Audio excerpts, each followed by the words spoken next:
kenapa sih Mbak Ninis pentingnya persoalan keuangan partai politik, persoalan dana kampanye ini kita sounding ke publik dari sekarang nih? Kenapa? Tapi kita nggak tahu itu jasa apa sih 10 juta, nah detail-detail itu. Jadi memang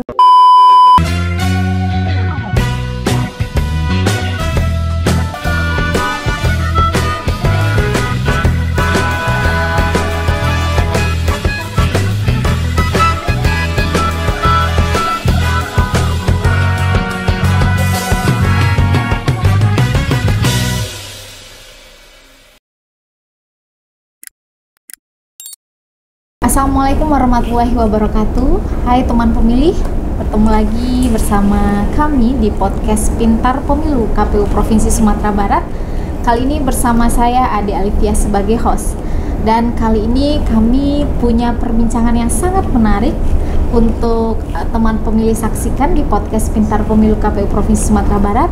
Karena bersama saya nih sudah hadir narasumber yang sangat penting sekali. Saya perkenalkan dulu Mbak Ninis, apa kabar? baik, Mbak Dia apa kabar? Alhamdulillah. Sehat ya Mbak ya? Alhamdulillah. Selamat datang di Sumatera Barat. Terima kasih. Habis ini boleh jalan-jalan. Iya. Kita todong podcast. Iya. Ya, bersama saya sudah hadir Mbak Khoirin Nisa Nur Agustiati. Ya. Beliau adalah Direktur Eksekutif Perludem, Perkumpulan untuk Pemilu dan Demokrasi Indonesia. Sosok yang sudah tidak asing lagi nih bagi teman pemilih di Sumatera Barat dan Indonesia tentunya. Dan kali ini Perludem ke Sumatera Barat, khususnya ke Kota Padang nih Mbak Ninis, kerjasama dengan Pusat Studi Konstitusi menggelar seminar bertajuk Reformasi Keuangan Partai Politik. Nah, ini kajian seminar hari ini nih menarik sekali dan kita akan membincangkan ini dan kami berharap teman-teman pemilih semua mengikuti perbincangan ini sampai selesai. Ya Mbak Ninis, ini kalau dari tahapan pemilu 2024 di PKPU 3 tahun 2022 itu, tahapan kampanye itu baru akan dimulai di 28 November 2023. Jadi masih 1 tahun mendatang. Nah, ini kenapa sih Mbak Ninis pentingnya persoalan keuangan partai politik, persoalan dana kampanye ini kita sounding ke publik dari sekarang nih? Kenapa penting ini Mbak Ninis? Silakan. Ya, makasih Mbak Ade. Jadi sebetulnya kalau kita bicara soal keuangan politik, itu kan bisa kita bagi dua ya. Jadi keuangan kelembagaan politiknya, di dalamnya juga ada tadi yang seputar dana kampanye tadi ya, keuangan yang dari sisi elektoralnya gitu ya, untuk kepentingan elektoralnya. Nah, kalau kita bicara keuangan politik, sebetulnya uang itu kan kalau dalam pemilu, dalam politik gitu ya, hal yang penting tapi bukan segala-galanya gitu.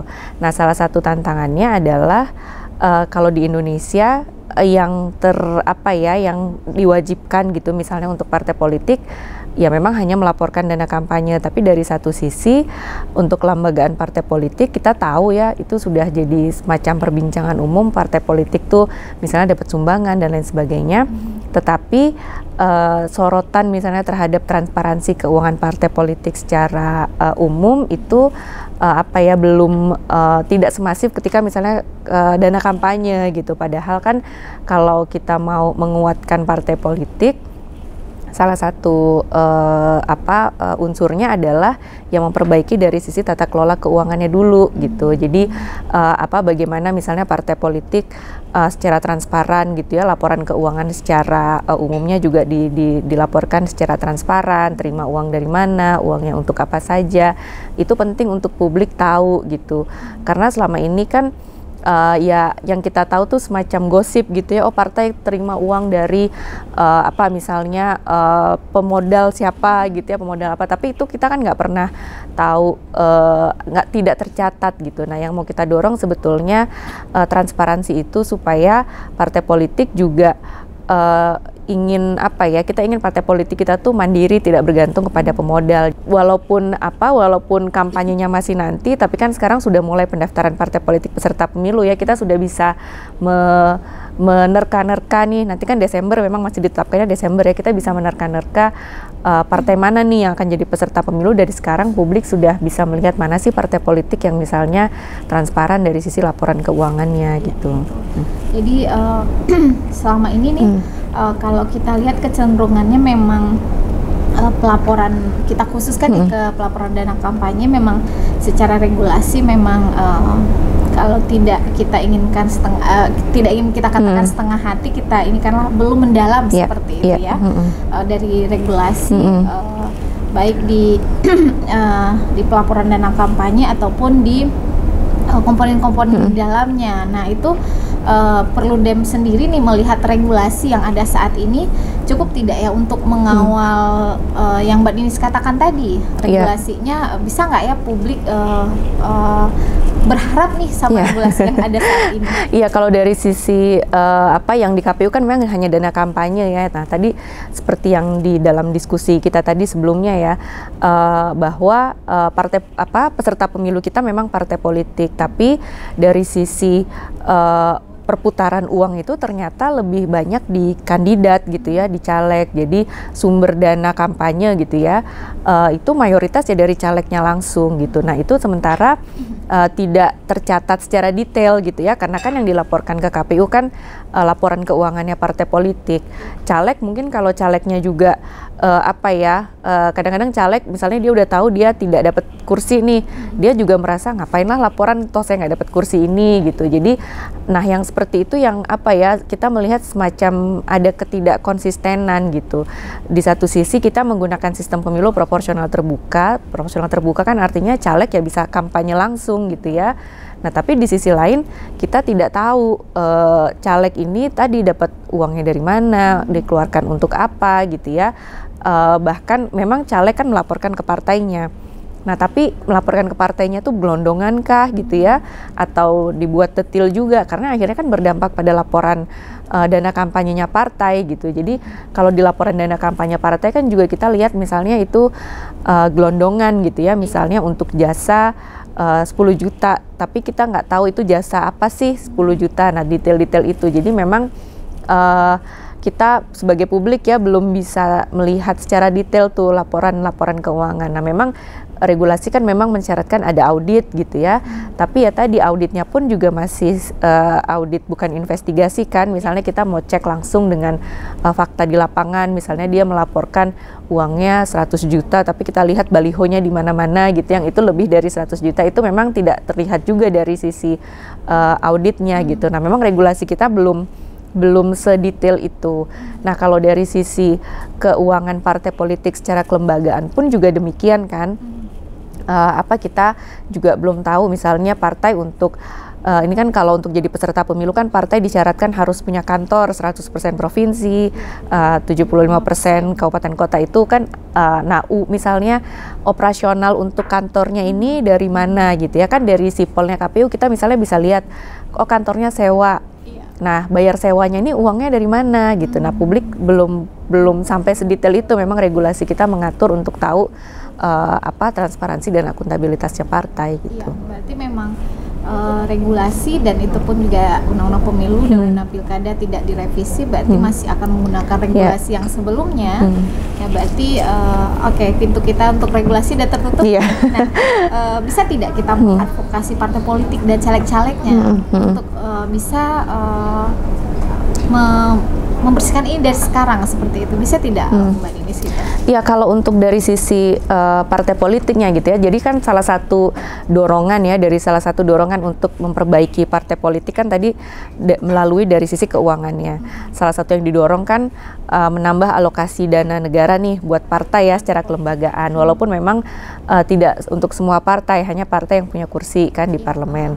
Nah kemudian tapi ini memang bukan usulan yang populer gitu ya. Pasti publik bertanya, kenapa partai politik harus dikasih dibiayai negara? mau ditambah lagi kan ininya pasti publik menolak dengan segala macam pro kontranya gitu. Nah tapi sebetulnya ketika negara hadir gitu ya untuk partai politik kan tidak cek kosong, tidak misalnya ditambah sekian gitu ya, harus ada prasyarat yang dipenuhi oleh partai politik gitu. Ya nanti laporan keuangannya harus transparan, akuntabel, dari sisi kelembagaan partainya mereka harus kaderisasinya harus demokratis, rekrutmennya pun demikian, harus etika organisasinya pun juga dibenahi gitu. Itu sebagai salah satu prasyarat untuk tadi dapat tambahan alokasi dana. Kalau misalnya ternyata tidak dipenuhi, ya bisa kita buat misalnya ada disinsentifnya gitu ya, misalnya dikurangi jumlahnya. Nah itu salah satu upaya yang bisa kita lakukan. Tadi kalau misalnya bicara soal pemilu kan memang regulasinya tidak diubah ya, tapi kalau dari sisi penambahan alokasi dana kan itu ranahnya pemerintah ya, ada PP-nya, ada peraturan pemerintahnya. Nah itu kita bisa dorong untuk merevisi dari PP tersebut. Nah dan termasuk juga ini kalau untuk pemilihnya tadi pemilih kita kita ajak gitu ya, kita ajak untuk menelisik mana nih partai yang transparan gitu ya. Nah itu yang menjadi menjadi misalnya basis pilihannya mereka gitu untuk memilih di pemilu 2024 nanti gitu. Jadi lebih meningkatkan peran dari publik saya rasa juga penting ya, karena saya rasa partai politik kita pun pasti juga akan mendengar juga aspirasi dari publik gitu. Kalau publik kan sekarang sebetulnya butuh itu ya, butuh perubahan dari partai politik gitu. Itu saya rasa penting juga didorong. Ya. Jadi kalau publik sudah mendesak parpol untuk transparan dengan caleg-calegnya ini untuk dengan transparan dengan pengelolaan keuangannya, keuangan dana kampanyenya, maka mau tidak mau parpol dan caleg-calegnya juga akan berbenah ya Mbak Ninis ya. Iya, karena sebetulnya kan kita sebagai pemilih kan punya suara kita itu kan sangat bernilai gitu ya. Sebagai pemilih itu kan kita punya upaya untuk reward dan punishment. Reward kalau kita suka dengan performa partai ya kita pilih lagi di pemilu selanjutnya. Tapi kalau kita merasa kecewa ya kita tidak pilih lagi. Nah itu kan instrumen yang kita punya ya untuk tadi memberikan reward atau punishment ke partai politik. Nah ini yang harus diingat nih sama partai politik, bisa loh pemilih ini ngasih reward ataupun bahkan ngasih hukuman nggak dipilih lagi nanti gitu. Jadi itu juga yang harus kita sounding terus betul. kita advokasi pemilihnya, kita advokasi partai politik juga untuk berbenah. Jadi meski proses tahapan kampanye dan pelaporan dana kampanye untuk pemilu 2024 itu masih 1 tahun lagi, masih ada waktu. Betul. Masih ada waktu.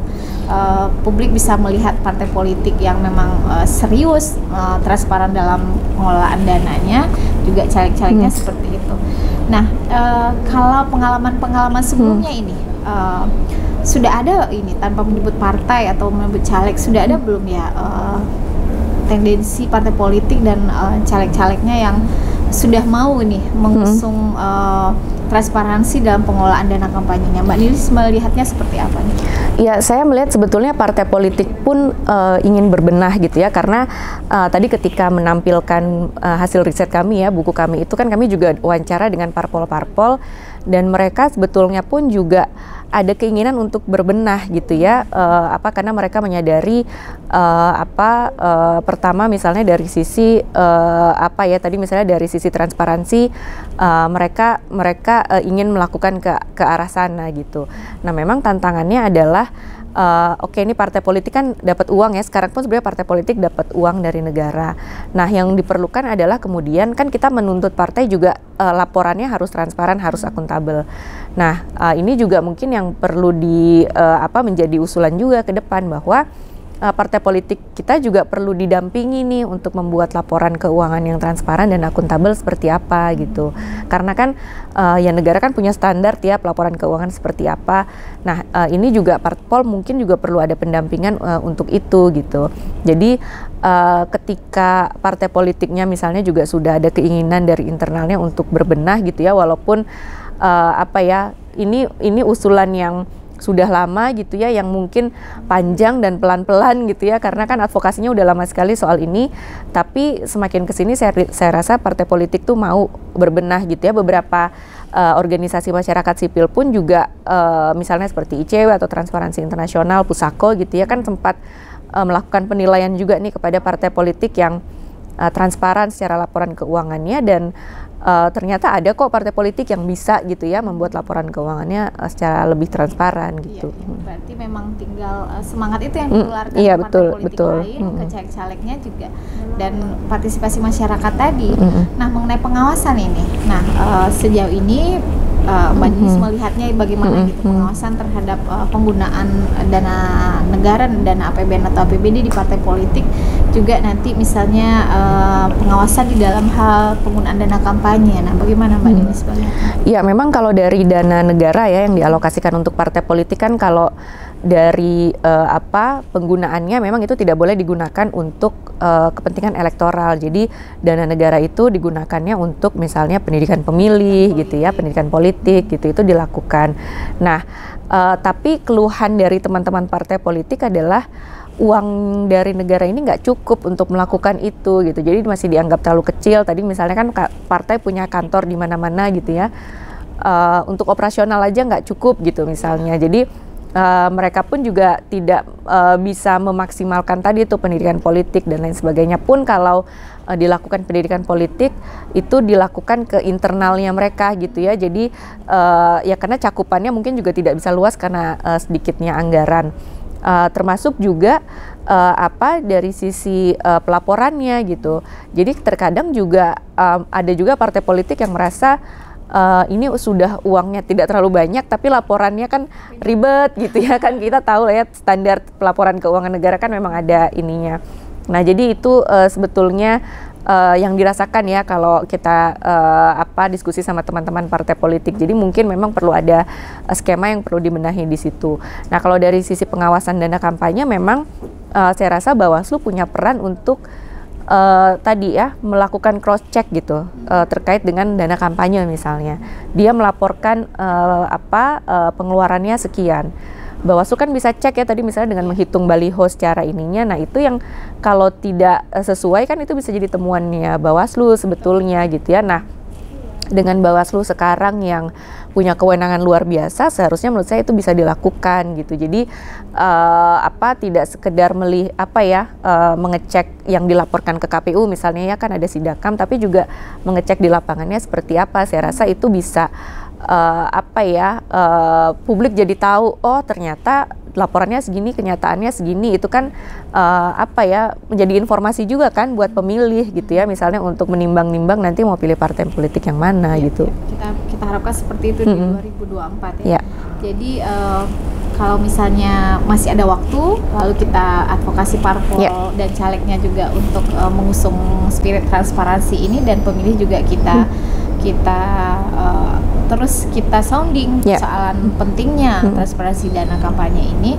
Nah, kalau dari penelitian-penelitian sebelumnya Perludem, apa yang bisa direkomendasikan untuk penyelenggara pemilu, khususnya untuk KPU yang akan menyusun peraturan teknis tentang ini sebelum tahapannya masuk ini proses ini kan langsung di Imbon di Membonjo, dan syukur-syukur kita bisa memberi ini gitu masukan untuk membuat. Iya, karena tadi ya ini undang-undang tidak direvisi gitu ya. Jadi dari sisi regulasi ya sudah kita pakai Undang-Undang 7 2017, tapi menurut saya yang bisa dilakukan adalah kan KPU punya Sidakam ya, sistem informasi dana kampanye yang selama ini kan memang sebagai bentuk publikasi gitu ya, publikasi kepada pemilih. Nah, itu bisa menjadi sangat bermanfaat untuk pemilih ketika itu dibuat secara datanya data terbuka gitu ya, sehingga kita publik bisa melihat, mengolah. Itu akan sangat berguna bagi publik untuk macam-macam, mulai dari riset, pemantauan dana kampanye bisa dilakukan melalui Sidakam itu gitu ya. Termasuk juga partai politik KPU mungkin juga bisa menjadikan laporan keuangannya partai politik ini sebagai salah satu hal yang apa ya, diverifikasi gitu kan. Sebetulnya salah satu syaratnya kan punya rekening ya. Nah, rekening khusus dana kampanye ini. Nah, apa laporan keuangan parpol ini diverifikasi tadi untuk melihat menentukan partai politik yang lolos atau tidak verifikasi partai politik peserta pemilu. Harapannya seperti itu gitu. Jadi instrumen keuangan ini tuh penting untuk, karena ini kami meyakini ini penting untuk kelembagaan partai gitu ya. Jadi penting juga ini untuk dilihat. Jadi tadi ya selain mendorong keterbukaan data gitu ya, publik bisa mengolah, karena Mbak Ade banyak sekali mungkin bukan cuma di dalam negeri ya, bukan cuma masyarakat sipil di dalam negeri, tapi juga misalnya akademisi-akademisi yang kalau mau penelitian soal keuangan politik itu melihat Indonesia gitu ya. Jadi kalau datanya bisa terbuka itu bisa sangat bermanfaat gitu. Berarti KPU sendiri harus membenahi Sidakap ya Mbak Ninis ya, untuk supaya hak aksesnya itu tidak hanya partai politik dan penyelenggara pemilu, tapi juga masyarakat keseluruhan bisa punya hak akses untuk melihat laporan-laporan dana kampanye yang disampaikan oleh partai politik. Nah, termasuk kita dorong juga untuk caleg-caleg nih melaporkan dana kampanye. Dan seandainya di luar Sidakam pun kita juga bisa ya dorong caleg-caleg untuk menyampaikan secara luas ke publik dana kampanyenya didapat dari mana dan digunakan untuk apa. Bisa tidak begitu Mbak Ninis? Iya, saya rasa bisa ya. Beberapa pemilu sebelumnya tadi ya teman-teman organisasi masyarakat sipil yang lainnya kan juga membuat semacam aplikasi yang menampilkan transparansi itu gitu. Jadi partai kalau caleg kalau dia mau menyampaikan kepada publik, karena menurut saya itu bagus juga buat mereka gitu ya. Jadi kan pemilih tuh jadi tahu, oh caleg ini ternyata tanggung jawab nih, punya tanggung jawab terhadap keterbukaan, dapat dana kampanye dari mana, uangnya untuk apa gitu ya. Itu bisa juga gitu ya, sehingga didorong caleg pun juga menjadi transparan gitu. Itu saya rasa hal yang baik ya untuk pemilih menimbang-nimbang tadi ya mau pilih siapa, itu saya rasa bisa dilakukan. Nah, memang kan mereka kan memang caleg dari sisi pelaporan mereka melaporkannya ke parpol. Nah, tadi mendorong juga parpolnya gitu ya untuk membuka nih caleg-calegnya itu bagaimana sih laporannya, apakah partai politik punya template laporan keuangan calegnya gitu. Nah, itu penting, hal yang didorong juga untuk pemilu ke depan gitu ya, untuk kita tahu. Jadi angka itu tuh tidak sekedar gelondongan gitu misalnya. Walaupun nih dana pribadi nih yang keluar, tapi ketika dilaporkan itu publik pun jadi bisa tahu. Betul. Dan mungkin bisa kontrol nanti ketika terpilih ya, dana kampanye yang dikeluarkan begini segini gitu. Nanti tersandra tidak menjabat seperti itu. Karena terkadang memang mungkin masih tabu ya ngomong uang gitu ya. Beberapa misalnya kita riset tanya ke caleg habis uang berapa gitu, nggak usah disebutin gitu ya. Ya tadi ya masih tabu dapat uang dari mana. Itu menurut saya budaya itu yang perlu kita ubah ya, karena kan untuk tadi ya pertanggungjawaban mereka juga kalau nanti mereka terpilih gitu. Menarik sekali nih perbincangan kita Mbak Ninis, cuma waktu kita ini terbatas. Jadi bisa disimpulkan nih, selain kita dorong regulasinya, apa yang bisa dilakukan, termasuk mungkin perbaikan dari proses pendanaan partai politik di luar dana kampanye, juga mendorong partai politik untuk lebih transparan dari para calegnya, dan yang paling penting pemilih tadi ya, publik tadi ya Mbak Ninis ya, karena memang kekuatan pentingnya ada di pemilih ini. Betul. Nah, pemilih sendiri harus sadar kekuatan itu, jadi mereka bisa mendorong partai politik dan caleg-caleg yang akan mereka pilih, termasuk kandidat kepala daerah ya, ya, untuk transparan dengan dana kampanyenya. Dan kita tentu menjadi kewajiban kita untuk memilih calon-calon baik kandidat legislatif maupun nanti kepala daerah yang mengusung spirit transparansi ini. Oke, terima kasih Mbak Ninis. Sama-sama Mbak Di. Berbahagia sekali nih kami bisa podcast dengan Direktur Eksekutifnya Perludem. Baik teman pemilih, demikian podcast kita edisi kali ini. Saya dan Mbak Khoirunisa Nur Agustiati pamit dulu. Sampai ketemu lagi di podcast-podcast KPU Provinsi Sumatera Barat berikutnya. Yang pasti ikuti kami terus di website KPU Provinsi Sumatera Barat dan di sosial media lainnya untuk mendapatkan informasi pemilu dan kepemiluan yang terpercaya. Pamit dulu, assalamualaikum warahmatullahi wabarakatuh.